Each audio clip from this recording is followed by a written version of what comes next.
तारीख करीब आने से बौखलाए ओवैसी। जारी है असदुद्दीन ओवैसी की भड़काऊ राजनीति। बाबरी मस्जिद की याद कर मुसलमानों को बरगलाने की साजिश रची। राम मंदिर के उद्घाटन के दिन से लगता है जैसे डर गए हैं ओवैसी।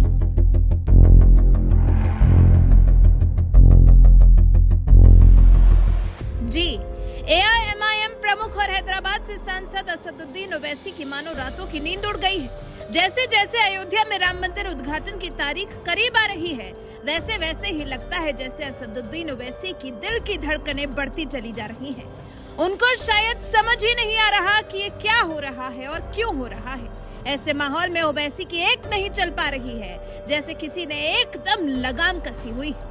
समय समय पर ओवैसी भड़काऊ बयानबाजी कर मुस्लिमों को इस उद्घाटन समारोह से पहले बरगलाना चाह रहे हैं, लेकिन मुस्लिम समाज भी शायद अब अपना अच्छा और बुरा समझ गया है।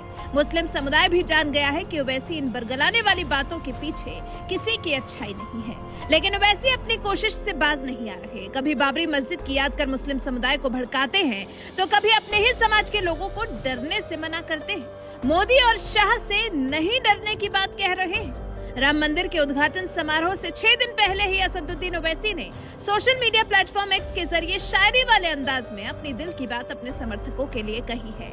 उन्होंने एक 36 सेकंड का वीडियो साझा किया है और लिखा है, हम सिर्फ जमीनों आसमान बनाने वाले से डरते हैं, बाकी किसी से भी नहीं डरते। और ये जो वीडियो क्लिप ओवैसी ने साझा की है, ये एक जनसभा के दौरान की है, जिसमें शायराना अंदाज में ओवैसी कह रहे हैं, हम सिर्फ जमीनों आसमान बनाने वाले से डरते हैं, बाकी किसी से नहीं डरते। जो मैं गुनहगार हूँ, खताकार हूँ, सियाकार हूँ, मैं क्या हूँ मेरे रब को मालूम, मगर मैं सिर्फ अल्लाह से डरता हूँ। और तुमको भी बोलने आया हूँ कि न मोदी से डरना, न शाह से डरना और न हुकूमत से डरना, सिर्फ अल्लाह से डरना। अब वैसे साहब को कौन समझाए कि कोई नहीं डर रहा मोदी और शाह से, डरने की क्या बात है। लेकिन हाँ, ओवैसी की इन बातों से साफ है कि कोई डरे या ना डरे, लगता है जैसे राम मंदिर के उद्घाटन समारोह के इंतजार में ओवैसी के जरूर पसीने छूट रहे हैं। असदुद्दीन ओवैसी का बयान ही ऐसे समय पर आया है जब देश में राम के नाम की हर तरफ गूंज है। इस एक मुद्दे को लेकर सियासत भी खूब हो रही है। यूपी के अयोध्या में रामलला की 22 जनवरी 2024 को प्राण प्रतिष्ठा के कार्यक्रम से पहले सियासी सूरमाओं से लेकर संतों के बीच जुबानी संग्राम सा देखने को मिल रहा है। लेकिन इतना तय है कि इस जुबानी जंग के बीच में राम मंदिर का ये उद्घाटन समारोह नहीं रुकेगा। रामलला के प्राण प्रतिष्ठा समारोह के लिए तैयारियां पूरी हो चुकी हैं। अब तो बस उंगलियों पर कितने दिन बचे हैं, इनकी गिनती हो रही है।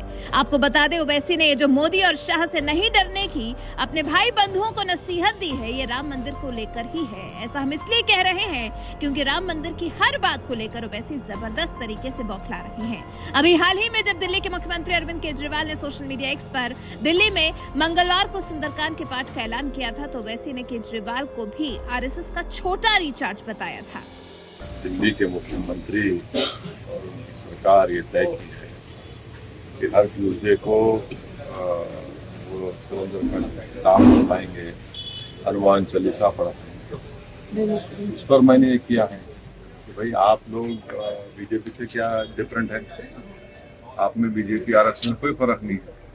अब इनका हिपोक्रेसी देखिए कि कोई कह रहा है कि मैं सरयू नदी में चले जाऊंगा, कोई कह रहा है कि राष्ट्रपति को नासिक आया जाए, कोई कह रहा है कि ये पाठ पढ़ाया जाएगा शिक्षा सेंटर में और जहाँ पर अस्पताल में पढ़ाया जाएगा। तो आप तो नरेंद्र मोदी पर चल रहे हैं, वो कर रहे हैं, आप वही करना चाह रहे हैं।